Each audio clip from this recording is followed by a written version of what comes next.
Ilang oras pa ang lumipas, nakalayo na nga ang kanilang grupo sa kanilang baryo. Hindi maipinta ang tuwa noon ng magkapatid sa kadahilanang yon ang unang pagkakataon na masisilayan nila ang kagandahan ng mundo. Dahil sa hindi nila pwedeng pagurin ng kanilang ina, kung kaya't ninais nilang manatili ito sa loob ng kanggang sinasakyan nila. Ang ginawa noon nila Emilio ay maglakad na lamang pansamantala upang mabantayan ang mga paninda nilang nakasabit sa dingding ng kangga. Kinahapunan, nang masipat nilang hingal na ang kanilang kalabaw, ninais nilang magpahinga na muna pansamantala. Nadapo sila noon sa isang dulong parte ng palayan kung saan merong mga matataas na puno na nagsisilbing lilim para sa kanila. Habang nakahiga sila noon sa damuhan, bigla na lamang silang nilapitan ng dalawang babaeng merong daladalang sako nang sa hindi malamang dahilan. Pagramdam noon ng ama nila Emilio, agad naman yung napaupo habang nagtatanong ng, "Ano ang kailangan ninyo?" Matapos nitong makapagsalita, laking gulat na lamang nila Emilio nang masipat nila ang dalawang babaeng ibinuhos sa kanila ang likidong napapaloob sa sako. Kasabay ng pagbuhos nito ay siya namang mabilis na nilang pagkaripas ng takbo habang patuloy na humahalakhak. Hindi naman yun sinundan pa nila Emilio sa kadahilanang pinigilan sila ng kanilang ama. "Huwag niyo nang habulin ang mga demonyong yon, iho. Mga wala talagang magawa. Ano ba ang silbi ng markang ito kung hindi naman nila tayo matatalo?" Wika ni Malik.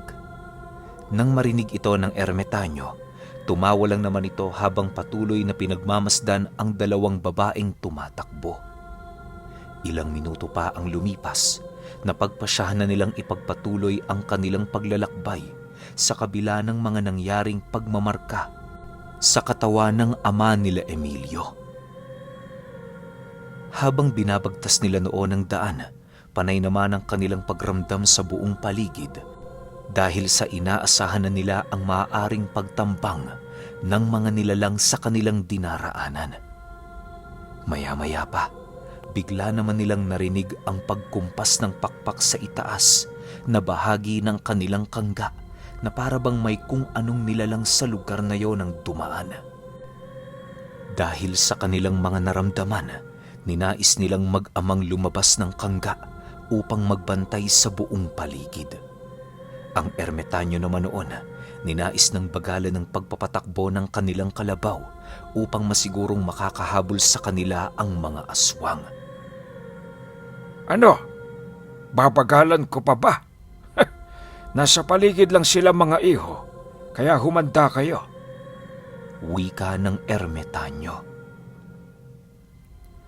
Matapos itong marinig ng tatlo, dali-dali naman nilang binunot ang kanilang mga lagaraw upang mapaghandaan ang mga susunod na kaganapan. Nang akmang bubunutin na noon ni Emilio ang kanyang lagaraw, bigla naman siya noong pinigilan ng kanyang ama, sabay bulong ng, "Wag anak, mamaya mo na yung bunutin. Mahirap na, baka maitaboy mo pa sila." Nang marinig ni Emilio ang sinabi nito, agad naman niyang binalik sa sisidlan ang talim ng lagaraw na bahagya niyang nabunot. Ilang minuto pa ang lumipas, doon na nga tumigil ang kanilang kangga nang masipat ng ermetanyo ang 5 puno ng saging na umusli sa daan.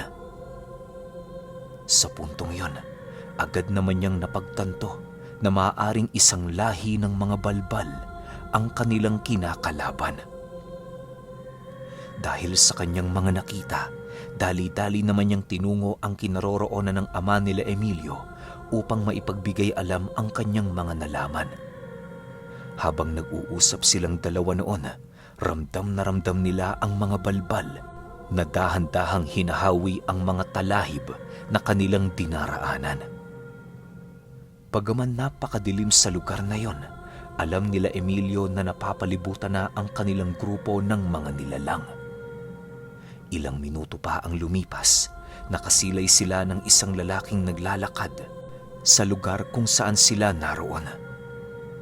Habang naglalakad ang lalaking yon papalapit sa kanila, kitang-kita nila ang napakahabang buntot nito na pilit ikinukubli sa kanyang balat kayo.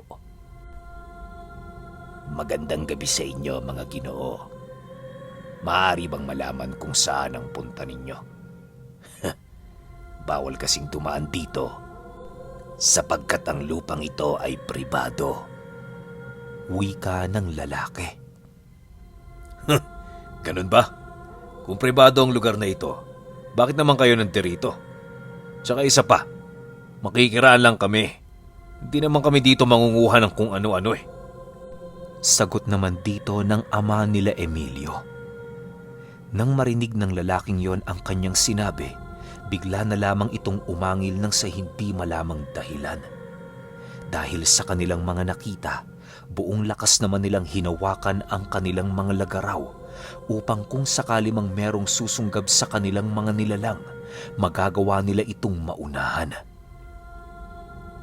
Sa pagpapatuloy ng kanilang pagmamasid sa buong paligid, bigla naman silang napalingon sa mga nagsisitaasang talahib nang maramdaman nila ang pagtigil ng mga balbal na naglalakad sa lugar. Pagsilay ni Emilio sa isang balbal na nagkukubli di kalayuan sa kanyang kinatatayuan, dali-dali naman niyang binunot ang kanyang lagaraw at kasabay nito ang pagdadalawang isip niyang pagtapyas sa ulo ng nilalang.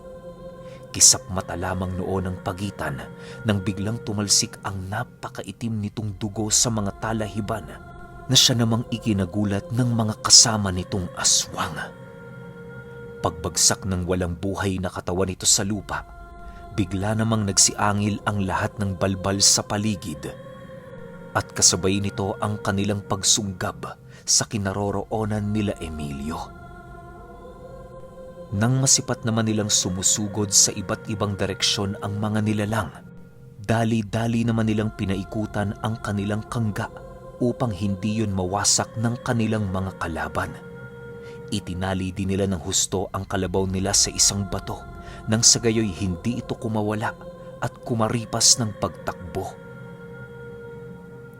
Sa pagpapatuloy ng kaganapan, kitang-kita nila Emilio ang pangingibabaw ng kanilang grupo sa digmaan sa kabila ng bilang ng mga nilalang.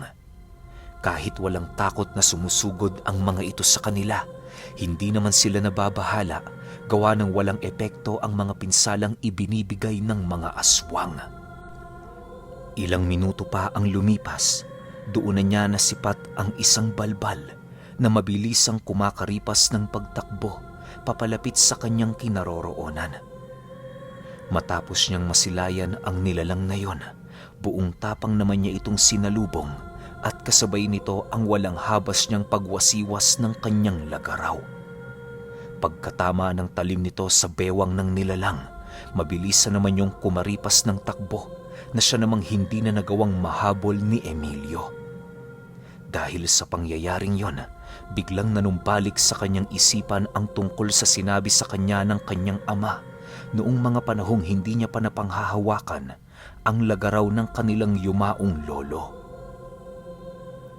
Tandaan mo, Emilio, na kapag lagaraw na ng iyong lolo ang gamit mo, hindi mo na kailangan pang patayin ng mga demonyo. Sapat na sa kanilang masugatan, sapagkat ang talim ng lagaraw ay parang laso ng kobra kung kumalat sa katawan ng mga taong merong masasamang kalooban. Matapos niyang maalala ang bagay na yon, doon na nag-umpisa ang kanyang gawaing pagtaga sa mga aswang nang hindi ito pinapatay.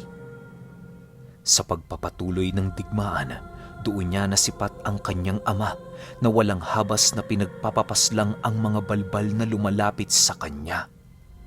Ang ginagawa nitong taktika sa pakikipaglaban ay ang paghawak sa kahit na anong parte ng katawan ng mga nilalang at ang mabilisan nitong pagbao ng kanyang lagaraw. Dahil sa ginagawa noon ng ama nila Emilio, nagmumuka na itong mangangatay ng mga balbal sa lugar na kanyang kinatatayuan. Maya-maya pa, bigla namang nabaling ang kanyang atensyon kay Upal nang masipat niya itong walang patid ang pagsugod sa mga balbal, sa kabila ng dami na nagtutulong-tulong upang siya ay pabagsakin at kitilan ng buhay.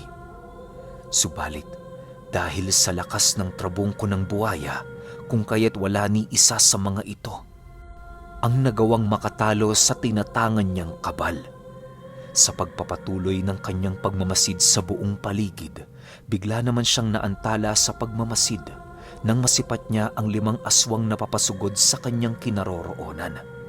Pagsilay niya sa mga ito, walang habas naman niyang iwinasiwas ang kanyang lagaraw at kasabay nito ang kanyang pagpapakawala ng mga dasal sa buong paligid.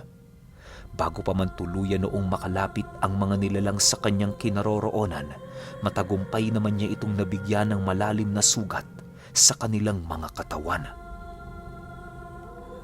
"Umalis na kayo! Hindi niyo kami kakayanin!" Wika ni Emilio pagsilay niya sa mga balbal na dahan-dahan ang nasisindak sa kanilang mga kakayahan. Nang marinig naman ng mga nilalang ang kanyang sinabi, ngumisi lang naman ang mga ito habang patuloy na nag-aangil. Maya-maya pa, bigla na lamang nagbago ang ihip ng hangin nang maramdaman nila ang panunuot ng sumpa na nakabalot sa lagaraw na sumugat sa kanilang mga balat. Ano ang ginawa mo sa amin? Bakit kami nanghihina? Wika ng isang balbal habang dahan-dahang napapaluhod sa lupa. Nang akmang sasagot na noon si Emilio, agad naman siyang natigilan nang masipat niya ang pinuno ng mga ito na walang pagdadalawang isip na tumatakbo papalapit sa kanyang kinaroroonan. Dahil sa kanyang mga nasilayan, wala na siyang nagawa kundi ito'y salubungin habang inihahanda ang kanyang sandata. Pagtitig niya sa kinaroroonan ng pinuno ng mga balbal, mabilisan naman niyang inialis sa sisidlan ang lagaraw at kasabay nito ang kanyang paghiwa sa dibdib ng nilalang. Matapos itong gawin ni Emilio, wala nang nagawa ang nilalang kundi ang mapaluhod habang dahan-dahang iniinda ang sugat na kanyang natamo sa pakikipaglaban. "Umalis na kayo! Bumalik na kayo sa inyong mga pamilya at ibuhos niyo sa kanilang natitirang oras ng inyong mga buhay." Wika ni Emilio habang dahan-dahang ibinabalik ang kanyang lagaraw. Matapos nitong makapagsalita, agad namang hinila ng iilang mga balbal na nasa paligid ang kanilang sugatang pinuno. Segundo lamang noon ang itinagal ng mga ito hanggang sa tuluyan na silang maglaho sa lugar na kinaroroonan nila Emilio. Sa pagbalik ng katahimikan sa paligid, napagpasyahan nilang magpahinga muna ng bahagya bago ipagpatuloy ang kanilang paglalakbay. Bagaman walang tinamong pinsala ang sinuman sa kanila, labis pa rin ang kanilang pagkabahala sa kadahilan ng hindi pa man nila nararating ang paunang baryong kanilang pupuntahan. Marami na silang nakaharap na mga nilalang. Sa pagsapit ng umaga, doon pa lamang nagpatuloy ang kanilang grupo sa paglalakbay. Hindi na kasi nila ninais pang umusad noong gabi sa kadahilan ng masyado nang nalulusaw ang gaserang kanilang daladala. Ilang oras pa ang lumipas, narating na nga nila ang paunang baryo na kanilang pupuntahan. Pagdating nila noon sa saudan, agad naman nilang inilatag ang kanilang mga paninda sa pagbabakasakaling makakarami sila roon ng kanilang mga ibibenta. Habang matyagang nagbabantay noon sila Emilio, agad namang lumapit sa kanila ang kanilang ama at nagpaalam na maglilibot-libot muna sila ng kanyang asawa. Nagpaiwan naman noon sa magkapatid ang ermitanyo upang magabayan ito sa kanilang negosyo. Lolo Uban, pwede hong magtanong? Nasaan ho palang inyong pamilya? Wala ka ho bang anak o asawa? Tanong ni Upal habang patuloy nitong pinagmamasdan ang ermitanyo. Nang marinig naman ni Tandang Uban ang sinabi nito, bigla naman itong napatingin sa kanya habang sumasagot ng, "Wala akong pamilya, iho. Sa katunayan, kayo lang ang meron ako. Ang mga ermitanyo, Hindi kailangan ng pamilya sa larangan ng kanilang trabaho. Isa yang sumpa na aming iniiwasan hanggang kami ay mamaalam. Dagdag pa ni Tandang Uban na kapag ang isang ermitanyo ay nahulog sa patibong ng pag-ibig, maaaring yon ang magiging sanhi ng kanyang sariling pagkawasak at pagkupkup sa kadiliman. Ayon pa sa kanya na sa tinagal-tagal ng kanyang pag-iikot sa mundong ibabaw, marami na siyang nakasalamuhang mga ermitanyo na naging masama dahil sa pagkamatay ng mga mahal nito sa buhay. Matapos marinig nila Upal ang sinabi ni Tandang Uban, pinili na lamang nilang manahimik sa kadahilan ng hindi nila lubusang maisip kung ano ang pakiramdam ng nabubuhay ng wala kang karamay. Sa pagpapatuloy ng kanilang pag-uusap, doon na inilahad sa kanila ng ermitanyo ang tungkol sa nalalapit nitong pag-alis sa kanilang pamilya. Mahirap man itong gawin para kay Tandang Uban, subalit wala siyang magagawa sa kadahilan ng kinakailangan din siya ng iilang mga tao na nabiktima ng mga demonyo. Nang marinig nila Emilio ang sinabi nito, wala na silang nagawa kundi ang sumang-ayon sa mga bagay na sinabi ng ermitanyo. Ilang minuto pa ang lumipas, pansamantala muna nilang itinigil ang kanilang pag-uusap dahil sa pagdating ng mag-asawa. Oh, kumusta kayo dyan? May bumili na ba? Wika ng ama nila Emilio. Wala pa ho, tay. Kanina pa nga kami dito nagbabantay pero wala namang lumalapit para bumili. Sagot naman ni Upal. Ilang minuto pa ang lumipas, paisa-isa na ngang nagsidagsaan ang mga taong nais bumili ng kanilang paninda. Naging abala naman noon sila Emilio sa kadahilan ng mabilisan lamang ang kanilang ginagawang pagbebenta. Kinahapunan, nang wala nang bumibili sa kanila, napagpasyahan na nilang iligpit ang kanilang mga gamit. Habang abala sila noon sa kanilang ginagawa, merong isang albularyo ang lumapit sa kanila. Mga manggagamot ba kayo? Pwede ba akong makahingi ng tulong sa inyo? Nang hihinang tanong nito, paglapit nito sa kanilang kinaroroonan. Nang marinig naman ito ng ama nila Emilio, agad naman yung napatitig sa lalaki habang sumasagot ng, Hindi ho kami mga albularyo, Manong. Mga antingero ho kami. Kung naghahanap ho kayo ng makakatulong sa panggagamot, pasensya na. Hindi kami ang mga taong yon. Dahil sa sinabi ng ama nila Emilio, mas lalo pang nagnais ang albularyo na humingi ng tulong sa kanilang grupo. Sa pagpapatuloy ng kanilang pag-uusap, doon nila napag-alaman ang kasalukuyang sitwasyon nito. Ayon sa lalaki, hindi na niya umano napipigilan ang pagkalat ng masasamang presensya sa kanilang tahanan dahil sa sapi ng kanyang anak na halos ilang buwan na nilang pinagtitiisan. Ginawa na niya ang lahat ng kanyang makakaya, subalit hindi niya ito magawang mapalaya sa katawan ng bata. Dagdag pa ng lalaki na kapag sumasapit ang hating gabi, kusang tumatayo ang kanilang anak at nagtatangkang lumabas ng kanilang bahay. Nasipat na niya din itong naghahabol ng kanilang mga alagang hayop na para bang gusto nitong patayin. May mga pagkakataon naman umanong nasa katinuan nito, subalit ang karamihan sa araw ng bawat linggo, palagi yung inaatake ng kanyang sapi sa katawan. Matapos marinig nila Malik ang mga bagay na yon, doon nila napagtantong hindi lang sapi ang maaaring iniinda ng anak ng albularyo. Duda ako, Manong, sa anak mo. Hindi lang sapi ng mga demonyong nasa kalooban niya. Kung hindi ako nagkakamali, isa siyang bagong yanggaw ng mga bugrat. Wika ng ama nila Emilio. Bugrat, paano niyo ang nalaman ng tungkol sa angkang yan? Hindi yan pinag-uusapan dito sa aming lugar. Sapagkat naniniwala kami na merong kalakip na sumpa ang pangalan ng kanilang lahi. Nag-aalalang sagot ng lalaki.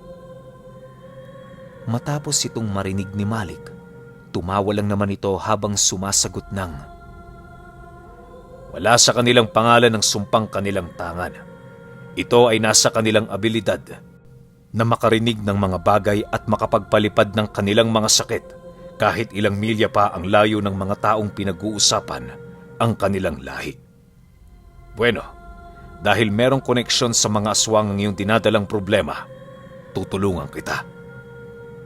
Nang marinig naman ito ng albularyo, labis-labis naman ang ginawang pagpapasalamat nito sa ama nila Emilio. Ilang minuto pa ang lumipas, agad naman nilang tinahak ang daan patungo sa bahay ng lalaki.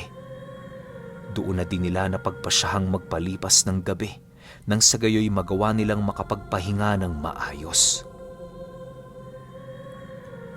Habang nasa kasagsagan sila ng paglalakad, panay naman ang ginagawang pag-uusap ng dalawa.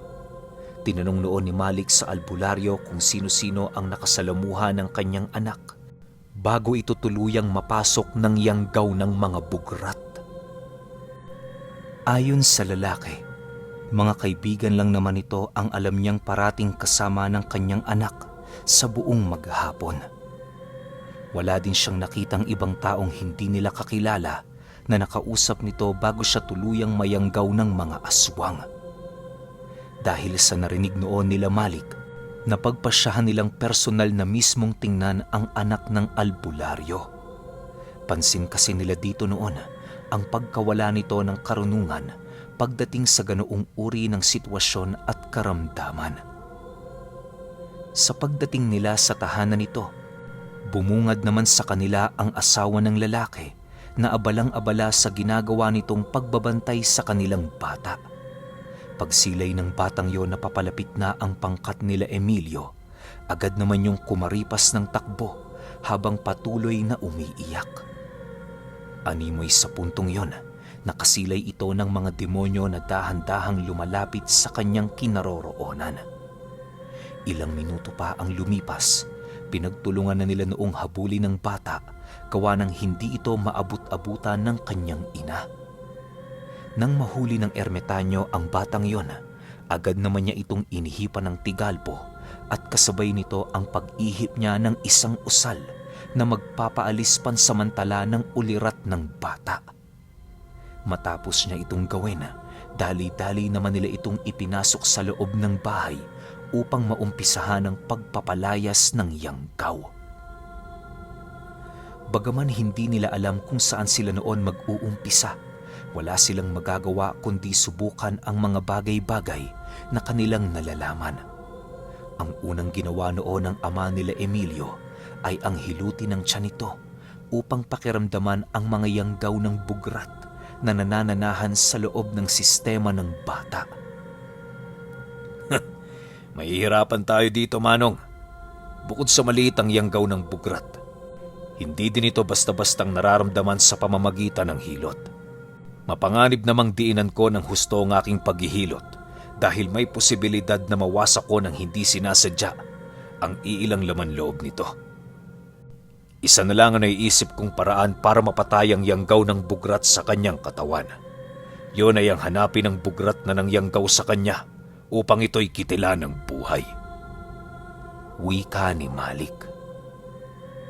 Para sa mga hindi nakakaalam, ang lahi ng mga bugrat ay isang aswang na malapit sa lahi ng mga hanagob.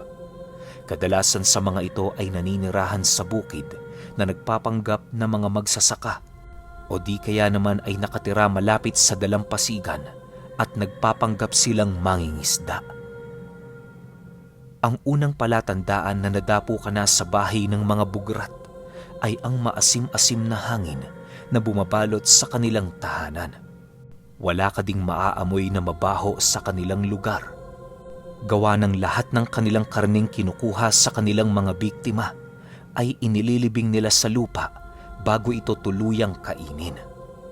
Naniniwala kasi ang mga bugrat na sa pamamagitan ng paglibing ng mga karne bago nila ito kainin, naiiwasan nilang mawala ng bait at mapanatili ang kanilang normal na pag-iisip. Dagdag pa ng ama nila Emilio na ang wangis ng mga bugrat tuwing gabi ay maihahalin tulad mo sa isang aninong merong sariling buhay. Dahil sa ganoon nilang mga anyo, kung kaya't walang nakakatunog sa kanilang gagawing pag-atake sa tahanang merong nagdadalang tao. Paborito ding kainin ng mga nilalang na yon ay ang buntis mismo na nagdadala ng kanyang supling. Kapag nagawa na nilang makuha ang buong katawan nito, naglilikha sila ng isang sabulag na siya namang magtatagal ng ilang araw upang hindi mapansin ng pamilya ng kanilang biktima ang ginawa nilang karumal-dumal na pagpatay. Kapag dumating na ang panahong nang hina na ang bisa ng kanilang salamangka, doon na manghihina ang sabulag ng biktima hanggang sa sumapit ang panghuling gabi na hindi na lamang ito magigising. Hindi din basta-bastang nababasag ang sabulag nitong itinanim hanggat hindi pa nailalagay sa huling hantungan ang peking katawan ng kanilang biktima. Okay, bagong lahi na naman, bugrat. Alam nyo, dati ko pang naririnig to pero hindi bugrat. Ibang salita siya. De, biro lang. Pero sa totoo lang, ngayon ko lang narinig tong bugrat. Baka meron nakakaalam dyan, pa-comment naman kami sa baba para hindi kami yung nangangapa kung ano. Well, siguro i-explain naman sa kwento. Na-explain ko na pala sa kwento kung anong klase yung bugrat. Pero pag nakikipaglaban kaya sila, no? Ano kayang ginagawa nila? Para wala nang tanong, sunod kagad natin yung 6. Yun lang. Salamat.